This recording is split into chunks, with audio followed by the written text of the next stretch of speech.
Hey guys, and welcome to a showdown featuring myself under the guise of Melon Lord, leading the heroic forces of the High Elves with the Eltharian sub-faction colour scheme, up against Strat Game and the Vampire Count Hordes. We've both gone for some pretty interesting style of builds, relying heavily on an air core, but he's gone much wider with his basic infantry core, whereas I've gone nice and elite. So let's hop in here and have a little look at the builds. Now, the reason I wanted to showcase this battle today was every time Tempest does get used in one of my replays, there's a big argument that normally kicks off in the comments. Is Tempest overpowered? Is it underpowered? What's going on with it? So we are going to be showcasing that today. But before we get to that, let's have a little look at our front line. So we do have double Silver and Guard, very good up against the Vampire Counts. They're strong enough to fight off a lot of the chaff and even hold the line up against some of the more elite warriors. Magic resistance also helpful up against a faction which relies on it quite heavily.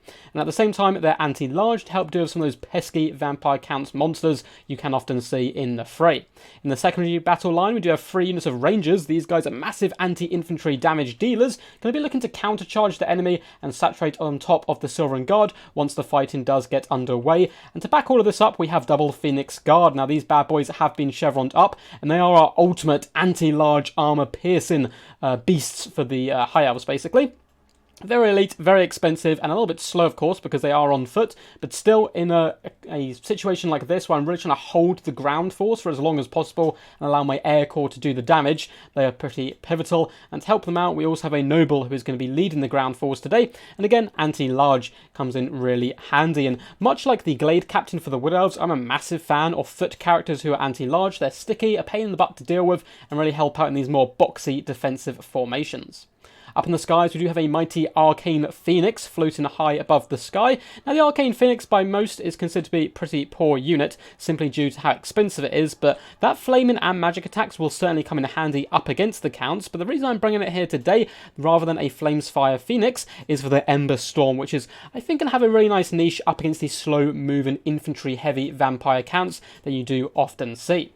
Now, for our Lord, we have gone for an Archmage of High Magic here, looking incredibly beautiful up on top of this glorious Moon Dragon. We're bringing a pretty hefty kit. We have Book of Hoeth, Arcane Conduit, Fiery Convocation, the legendary Tempest, which we'll get to in a little bit, Hand of Glory, and Apotheosis. I'm going to be relying on that Tempest to pin in enemy air forces and allow us to win the air game, which should hopefully allow the Arcane Phoenix to do its damage with its Vortex and the breath attacks of the Archmage to carry the day.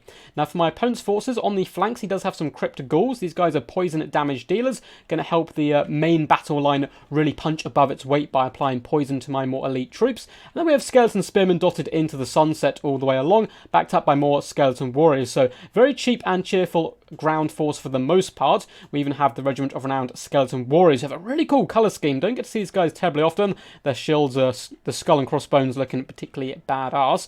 I believe these guys also have poison attacks. Now, the ground force is going to be led by the White King, much like my noble leading the ground force. He's pretty sticky and annoying to deal with, but he is anti-infantry rather than anti-large, going to be pivotal in taking down those Phoenix Guard. Apart from that, we have a Necromancer on foot, coming in with Invocation of Heck, Dance Macabre, and Raise Dead, and then we have a Glorious Air Force. So, for my opponent's Air Force, we do have double Fellbats as well as double Vargeist. Now, Vargeist have pretty decent AP stats all round now. 105 weapon strength is certainly no joke, as well, and 70 of that is armor-piercing weapon damage, is some scary stuff. And leading the force, we have a Strigoi Vampire Lord up on the mighty Terragoose here, coming in with a bunch of abilities and magical spells and so forth. We have the Ghoul King, which is going to give him a big restore to his health. Over 1,500 hit points is pretty crazy. He has the Claws as well for some armor piercing. Opal Amulet.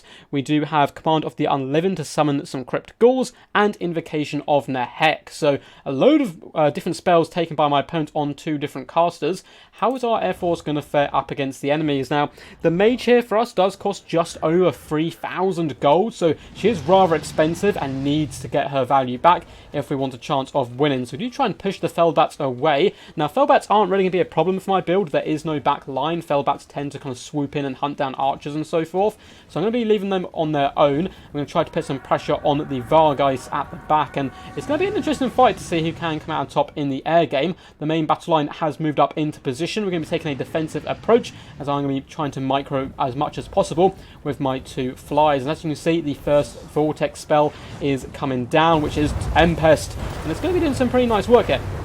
So of course I am upgrading it which does mean it costs 12 winds of magic, but it lasts for 22 seconds, which is quite a long time. It does some massive damage. You can see the Varghei's down to about half health as the Arcane Phoenix and Archmage do engage in combat, but very wisely my opponent whips around with the other units, and the Lord gets that glorious counter charge coming in, and is now going to be popping Invocation the Hex, Valhans, Dance, Macabre, all that scary stuff, and all of a sudden we're in a bit of a sticky situation with our Archmage taking a ton of damage.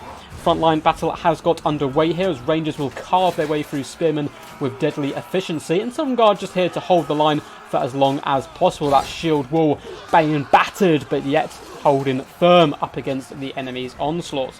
So over here you can see we're having to pull out with the Archmage of High Magic. Things aren't going that well in the air fight. Opal Amulets making the Strigoi Vampire Lord incredibly tough, but one thing us dragons do have going for us is a big fat breath attack. Coming in here and doing massive damage. You can see all of a sudden the 4 or 5 Varghei's drop to the ground. We even popped the Vortex with the Arcane Phoenix, mainly because that's kind of a misplay by me. I was hoping that it would go into the ground. I thought it kind of pops up again where it can indeed be targeted. And we're going to be coming in with another upgraded Tempest, and that has dealt with all the Varghei. So we've taken quite a hefty batter in here. I think we even have to use an Apotheosis on ourselves. But now we're 2v1, and 2v1 is a much better situation for us. And all of a sudden the air game is in our favour. Have my opponent on the ground is doing a pretty decent job. He managed to whip the Gripticals all round the flank to really hammer home at these Rangers on this side. And now the Phoenix Guard and the Silver Guard are fighting back-to-back desperately against swarms of undead horrors. But over here, Rangers are going pretty well, destroying the regiment around Skeleton Warriors with the assistance of a Noble, of course.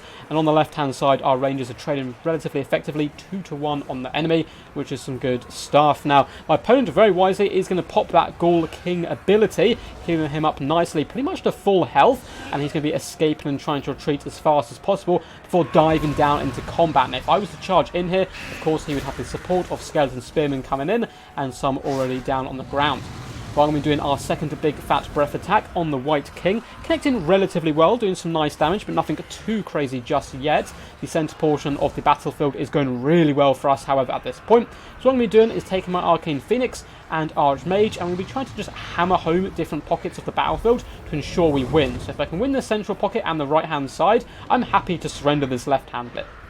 We would be winning 2/3 of the battle and be in a very dominant position. So down comes the Archmage and the Arcane Phoenix to hammer home these troops who are now being attacked in the rear. They don't want to be liking that too much at all, although it looks like the Strigoi Vampire Lord wants to get in on the action as well, pushing through Phoenix Guard as well as the Sylvan Guard. But he doesn't want to stand around here too long, as he does, of course, had quite a big weakness to the charging of the Mighty Dragon and Arcane Phoenix. Two things he doesn't really want to be dueling at the moment, but good cycle charging from my opponent. Over on the right hand side, Phoenix Guard are just simply mopping up the enemy, barely taking any damage and already 120 kills. We have a big juicy Vortex coming in, and look at that go, tearing apart Skeleton Warriors and Criticals alike. And in we come with our third Tempest of the game. Look at this horrifying whirlwind of magical energies. Opal Amulet has been popped, as well as all the buffs for the Strigoi Vampire Lord, but he is still just taking huge damage. Tempest really coming in quite strong there. But there seems to be a bit of a bug with the animation, where every time I cast it, it kind of reappears again for a few seconds afterwards, but the effect obviously isn't there.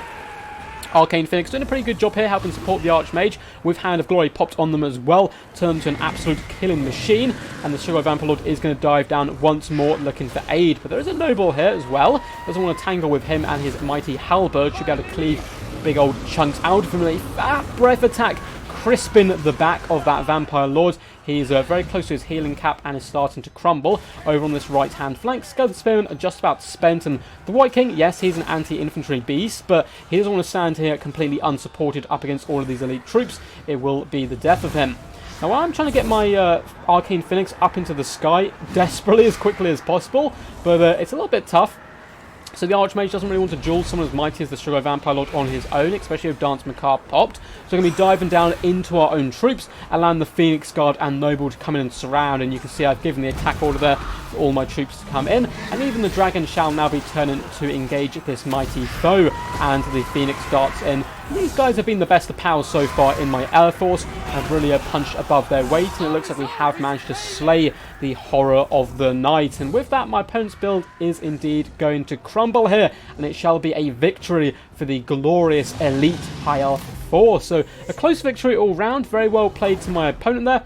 Massive shout out to Strat Game. Was a really cool dude, and yeah, awesome build all round. I really like the inclusion of Crypt Ghouls, a unit you don't get to see terribly often at all. Before I go into a little bit of a breakdown of Tempest and kind of speak about that a little bit as well, hope you guys did enjoy. If you did, feel free to give the video a big old thumbs up, and feel free to subscribe as well for more Total War Warhammer content. We do multiplayer battles, we do live streams, we do all sorts of glorious stuff, so feel free to join in the fun. Anyway, for my opponent's build, of course, he came in with the Air Force, so this was a perfect situation for Tempest all round. And that is one of the pros and cons of Tempest. It's incredibly powerful. You could see we managed to just click it, and all of a sudden we're winning a fight up against 2 Vargheist and a Lord, just with our Archmage and the Arcane Phoenix. We did need the breath attack, however, otherwise we certainly would have lost, but still it did huge damage across the game, and it was very powerful. But all round it costs 8 Winds of Magic or 12 Winds of Magic for Overcast. I always recommend Overcasting. It just has such a bigger impact straight out of the gate. Tempest does come in at 130 gold, which isn't that expensive, but at the same time, that 130 gold can be completely wasted, and you physically cannot use the spell in the battle. And as if your opponent has not brought any flying troops, all of a sudden it has no value for you at all. You're going to be just have basically given away gold at the start of the battle to your opponent. So it's a little bit risky, but all round very powerful in the right situation. If we have a look at my Archmage here, this might be the highest damage value I've seen on a spellcaster mage. 7,222 damage value, over double her own gold value there all round, and she still had a tiny bit more potential in the tank, although she'd get very beat up and low towards the end. 22,000 damage dealt all round is pretty impressive stuff. Now, for the rest of the build, of course, the Noble did good work helping out the ground force, and Rangers just chewed their way through chaff, while Silver Guard and Phoenix Guard held the ground for an incredible amount of time.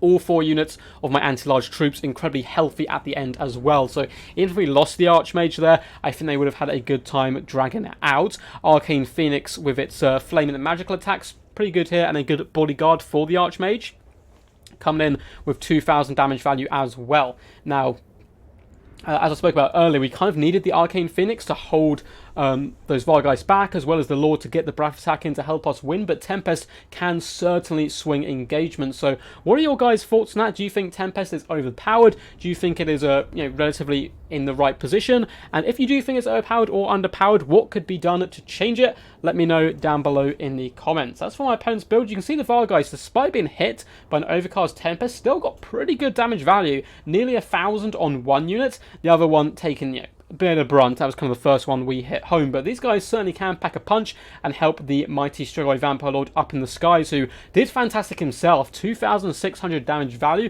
is very good considering he was hounded consistently throughout the game. I was just trying to hunt him down at all times, basically. Unfortunately, though, the kind of mass ground force didn't really work very well against my build. This build in particular would have done fantastic up against a traditional high elf shooty force with loads of archers, bolt throwers and stuff. This would have been really good for swarming and using the air core to dive down onto key combatants, but because we went for that full infantry in-your-face kind of elite build, it was a little bit tough for the vampire counts for sure. But anyway, guys, hope you did enjoy. If you want to see your replays up on the channel, get involved with a load of just cool dudes in general, or get involved in tournaments and events I host, feel free to join my Discord. There is a link in the description down below, as well as other links to how you can support the channel, either over on my Patreon account, or there's loads of stuff down there. Feel free to go check it out. Anyway, guys, until next time, peace, and as always, stay awesome.